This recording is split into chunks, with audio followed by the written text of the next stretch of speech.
Sekiro seems to be all the rage, so let's play the introduction.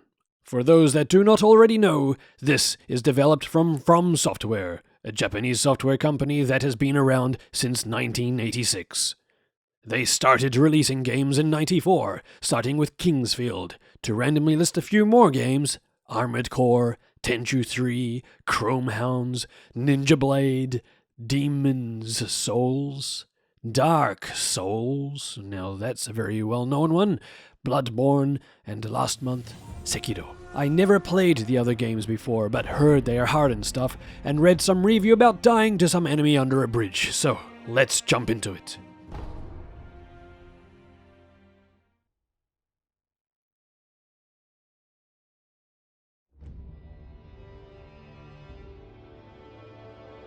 YouTube loves to claim videos for cinematics, so I span the crap out of it. Basically, near the end of the Sengoku era, Japan liked burning and stabbing each other, far and wide. Some burning and stabbing happens, and some big-ass General Temura bloke has the interior of his neck inspected by the blade of some regular-sized but nimble samurai dude, who I believe is Isshin Ashina. You then see some young dude in some burning village, who can barely pick up a sword, not seem to care about having his face stroked by the sharp edge of a sword of some other big dude, who has also had his face stroked slightly harder by the sharp edge of a sword, who I guess ends up training the young dude, who is then called a wolf, become the human that you play in this game. During this time, he is assigned the task of protecting someone. So, despite successfully couping 20 years ago, the Ashina clan now isn't doing so well, and now, not so young Wolf has lost everything, so his hobby becomes rotting in some well somewhere. A fitting scene for many games to represent you, starting off at rock bottom. A mysterious lady drops a mysterious note down Sidwell, and we are greeted with Wolf in the state that you get to start playing the game. A dirty Sakura petal is blown off his shin guard. This is kind of weird because it looks like it's in the middle of winter. It is possible to have snow after cherry blossoms bloom, but this seems a little bit extreme.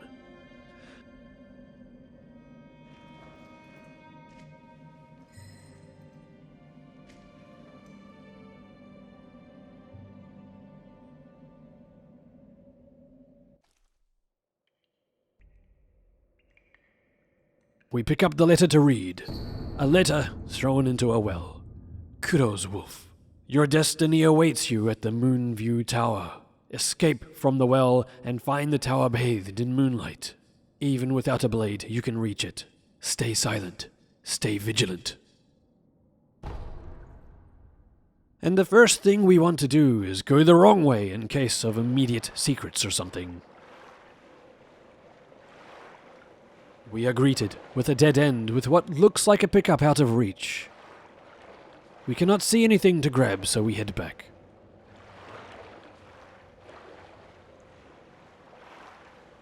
We then notice that this wolf can swim with his face always underwater. I guess his training has also mastered the art of unlimited lung capacity. Heading out, we are greeted with the first tutorial: how to jump. I didn't count the Q to pick up an item. It appears that our rotting in a well hobby was being partook in the Ashina Reservoir well. As we saw an item earlier, we should check if there is a path behind us that will allow us to reach the item.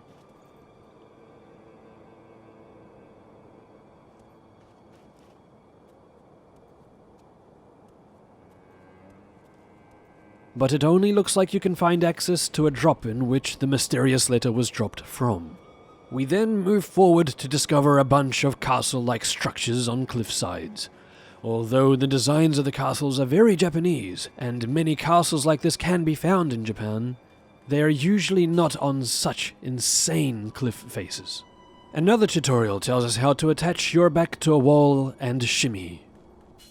Whilst shimming, the game tries to tell us to stop hugging the wall, but we like the wall, so we will refuse this request for now. We learn how to peek out our heads But for some reason we first decide to detach from the wall to be greeted with the tutorial on stealth. Advance without being seen by crouching in the bushes or moving under floors. You do not have a sword at the moment. Use stealth to avoid enemies and head to the Moon View Tower.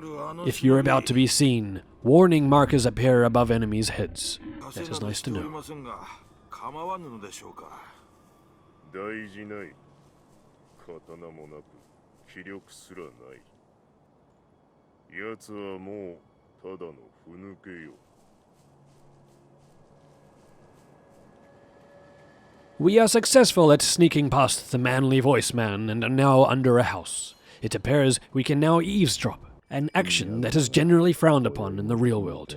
In the game, we are taught that putting our hand up near our ear but not actually coming in contact with it will give us the power to hear people that sound like they are behind a thin wall, despite there being an obvious path of air to travel from them to our ear canals.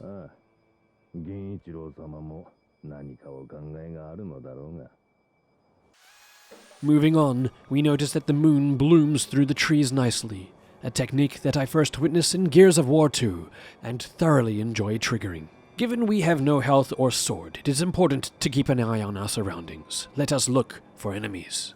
Some foliage proceeds to have some sort of flicker seizure.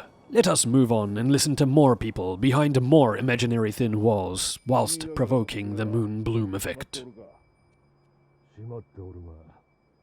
壁の穴はそのままにしておるぞ。ああ、そちらは心配いらぬだろう。穴は崖際じゃ、通えるものなどあるまいよ。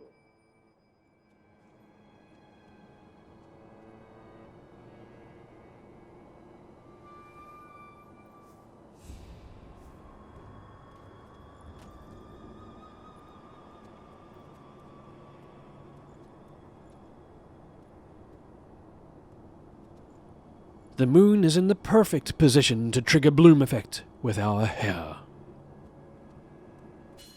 We learn how to drop to ledge hang and shimmy, this time whilst hanging. The game seems to want us to drop down. However, we feel the wall would be more comfortable, so we will refuse this request.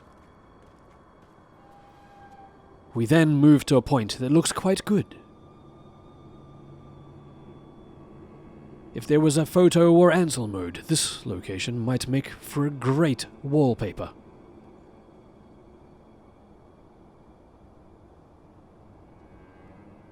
Right, time to head towards the hole in the tower that we heard about.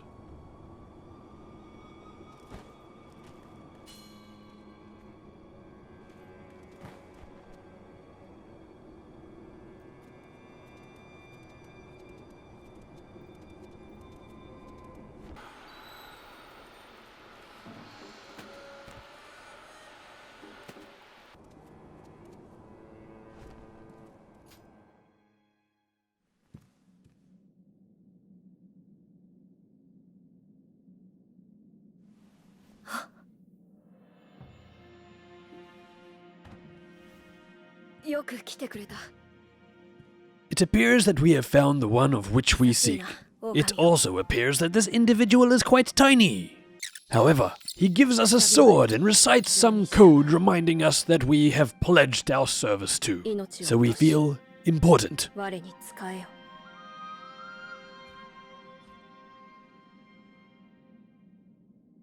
Gyoi.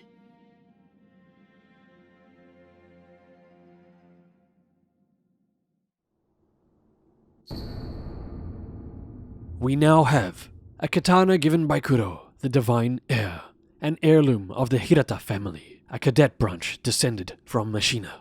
Once thought lost, it has found its way back into the hands of the wolf. The name Kusabimaru beseeches. A shinobi's role is to kill, but even a shinobi must not forget mercy, a mantra the blade itself may manifest.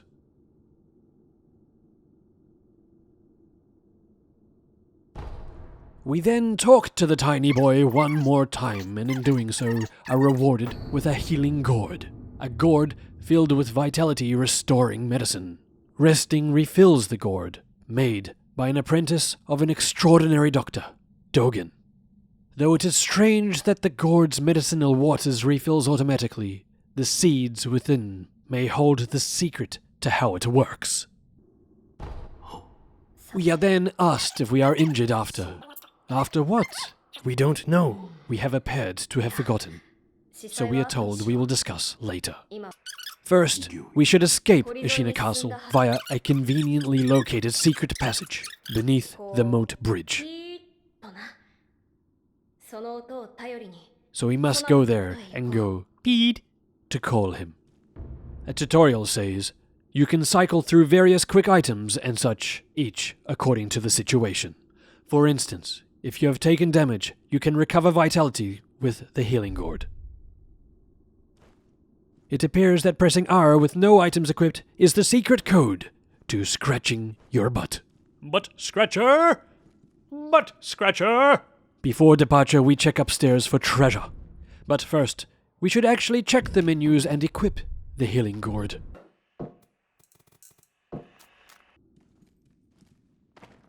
Upstairs, we are not disappointed. We are greeted by a pellet. Medicinal pellets that slowly restore vitality. A secret treatment passed down for generations in these lands. Records say it has been used in battles since times long gone, and lent to the famed resilience of Ashina warriors. A pill case full of these pellets would also serve as a battle charm. Not sure if that battle charm serves in any service yet, or if that is just meaningless text. Considering the young Kuro boy seems to like reading, we decide to kick some books prior to descending the stairs.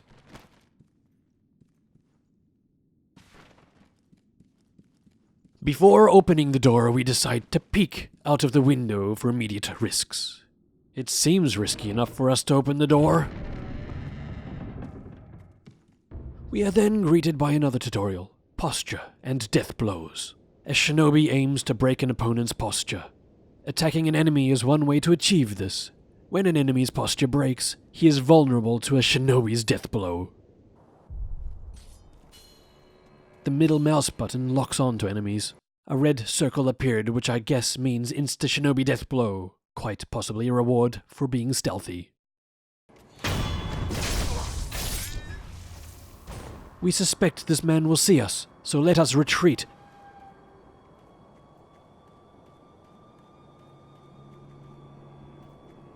And hide behind this cart that would do absolutely nothing in hiding our position. We discover that enemies will see other dead enemies and wonder what is going on.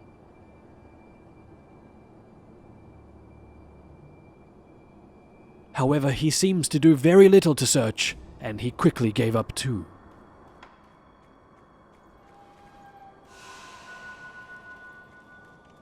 We can do another stealth kill.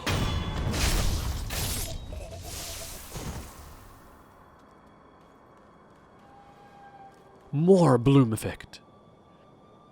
Another individual that we can seek timing for a stealth kill.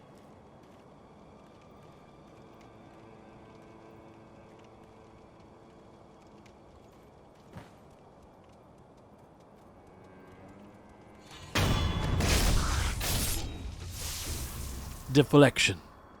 Amusing how the grass is moving while the human is frozen in time. Anyway, sometimes relentless attacks is not enough to break an enemy's posture. Deflecting enemy attacks is another way to damage their posture. A master shinobi uses a combination of deflect and attacks to achieve swift victory. This appears to be a tutorial required for the enemy that we just dispatched, as he is wearing more armor and is probably a tad more difficult to dance with.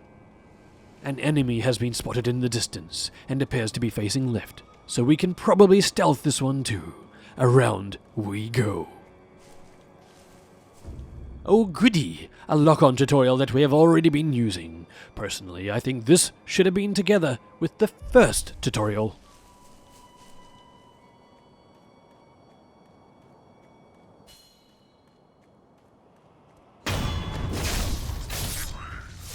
After sending that bunch of pixels representing a man off to the destination not alive anymore, we notice that our nose has a weird black mark right down the middle of it.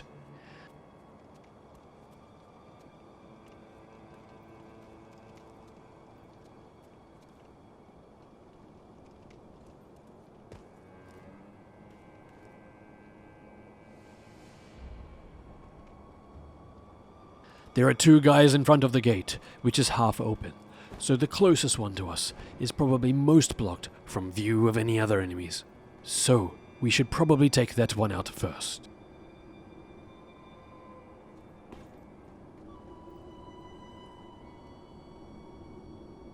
Looking over the fence, we see 2 lads having a staring competition, so it is likely one will get offended by our presence before the other one's presence is removed.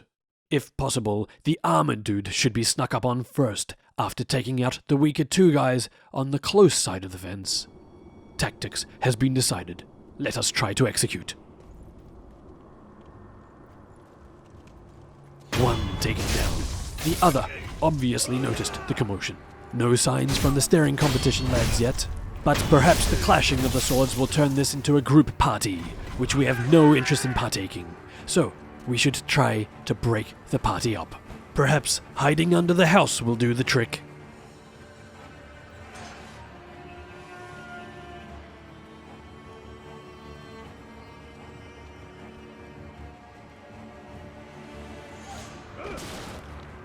It appears the men think we turned into a house and that by stabbing it and dismembering part of it, perhaps we are not alive anymore. However, they are still suspicious.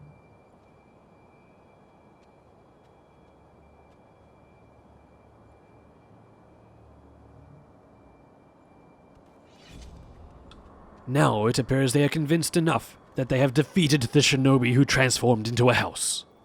Ah, but one is still staring at the house. Perhaps he is admiring his wood-carving work, contemplating if he should take it up as a hobby, as it is probably a little less dangerous than being a henchman.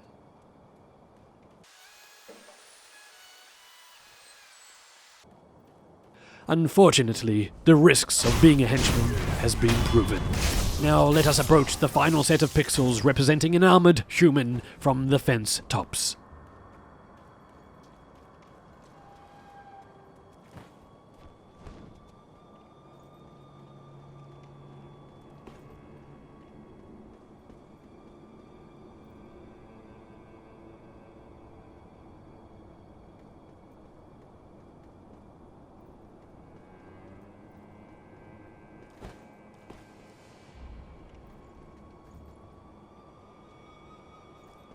This side does not appear to be the best. Shall we transition to the other side? Yes, we shall.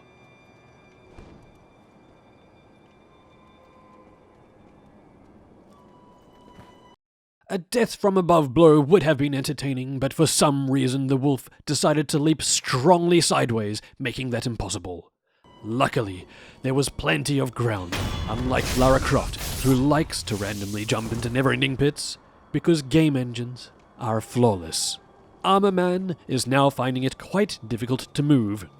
There is the boss just up the stairs. He is staring straight down them, so we must conclude that there is no hope in stealth attacking him. Counterslash. A counterslash can be performed immediately after deflecting an attack. This allows you to deal posture damage without giving the enemy time to recover. In other words, this enemy will be harder than the others, who we didn't really fight head-on, so this is the first real battle we will have in this game.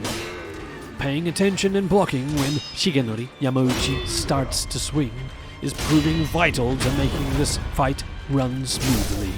Oh, and paying attention to your own posture meter is probably also a good idea. Luckily, no health was just lost. Some powerful opponents require multiple death blows to be killed. The number of death blows required to kill an enemy is shown by the red circular markers above their vitality bars. Each death blow removes 1 marker. I like how they are called red circular markers. You could have just said glowing dots. Well, anyway, apparently this guy has trained his body so well that his heart can withstand being punctured by a blade. Round 2 of this battle seems to have been executed relatively smoothly. It appears we cannot douse flames with red liquids, and the leader, Shigenori Yamauchi, is now leader Happy Knot. We are greeted with a palette, a description which has been read already.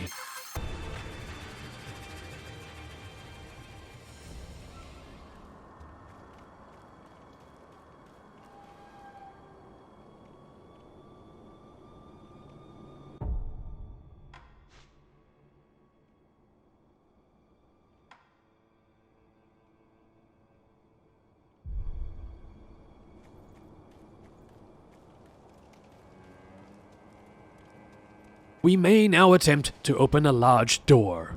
The text does not open from the side, is very short and to the point. I like it.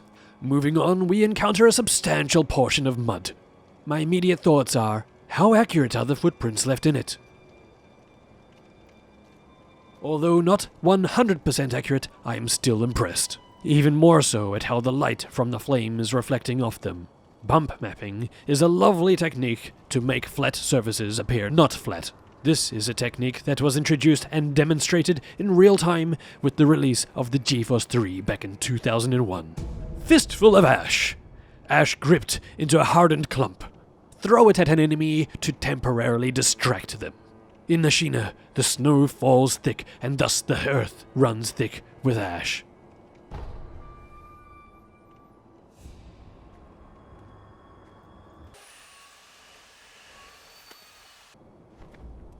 Ah, I can see some sort of hermit character hiding under the bridge. Is that the hermit that the review was talking about? This character looks quite different to anything I have seen before, and I have a sneaking suspicion that he will be quite difficult, especially given the lack of space to move around there, so we shall proceed with caution. Quickly.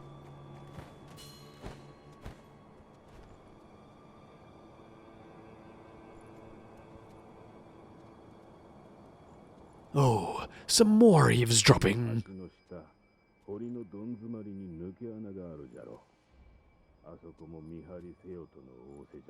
I'm not sure what is more impressive, the fact that they are talking through invisible walls, or that the not-so-young wolf can hang so flush, gripping onto both a sword and a ledge at the same time with one hand. How the sword under his grip does not just roll and cause the wolf to plummet is just as mysterious as the invisible thin walls. The markings on the bridge are just screaming, "Please hang from me!" So we shall do just that.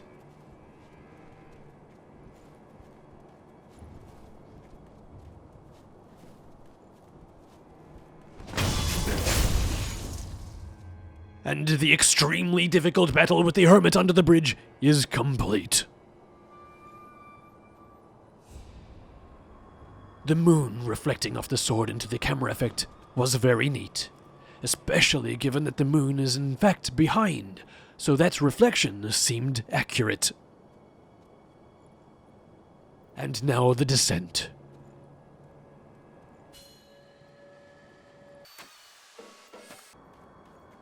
And the third pallet has been found. I am reluctant to use consumable items, however, as I always suspect there will be a harder battle.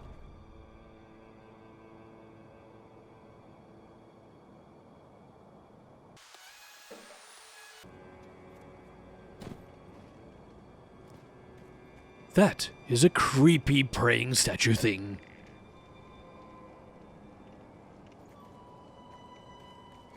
Oh, it appears we have reached the secret passage and can call our young master. Thank you, Fire, for obscuring our view of the whistle blowing. Our young master has appeared immediately, suggesting that either time has passed or he can move very, very fast. There appears to be a helicopter flying by in real life, so I will be right back.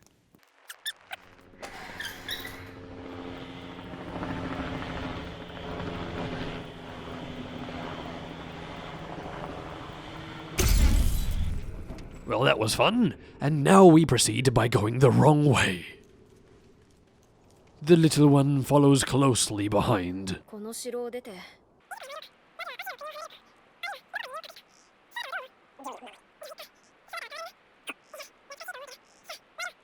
Right. He speaks like a grandfather, reminiscing on the past already. I guess that in that time and age, the average lifespan would have been around 28 years old, so everything is all relative.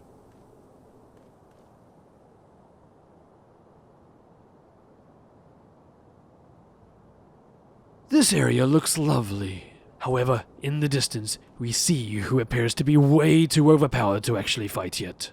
Despite his presence, I am more interested in seeing the reflection of the moonlight off the dirt.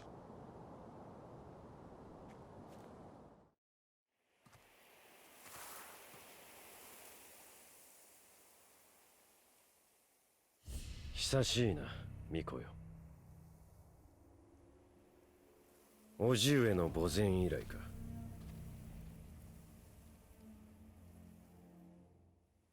源一郎殿、私は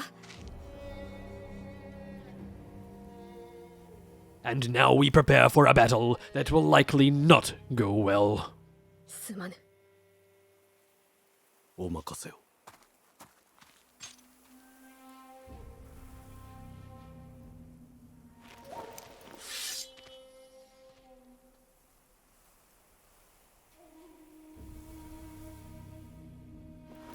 邪魔立てするか、巫女の忍びを。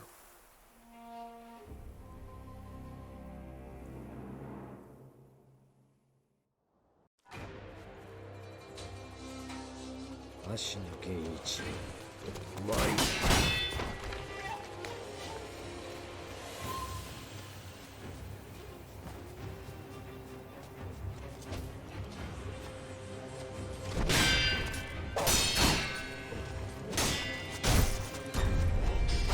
A weird red symbol and dangerous sound appears. We are introduced with game mechanics that are not being explained, so I suspect that it is not designed for you to win it. So we shall not try our utmost best to survive.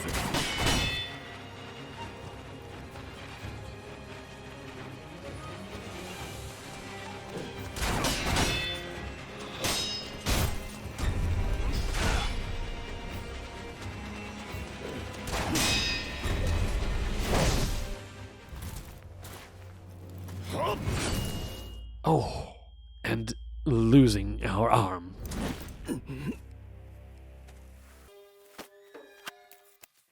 忍びとてこの程度か。巫女はもらっていくぞ。So the child is stolen, and we lie with 3.5 limbs on the ground.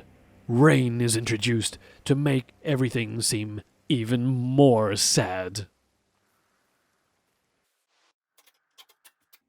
A new cutscene proves that this whole endeavor was indeed inevitable.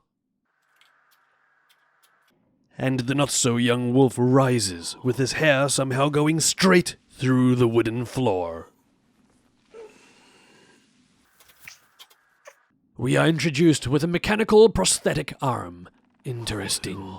So having an arm removed, this is probably how we oddly become strong enough to defeat the enemy that thought it is wise not to finish the job and walk away from you in the previous cutscene.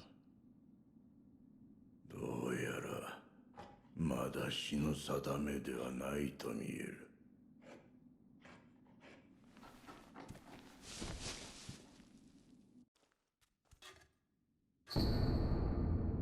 A shinobi prosthetic.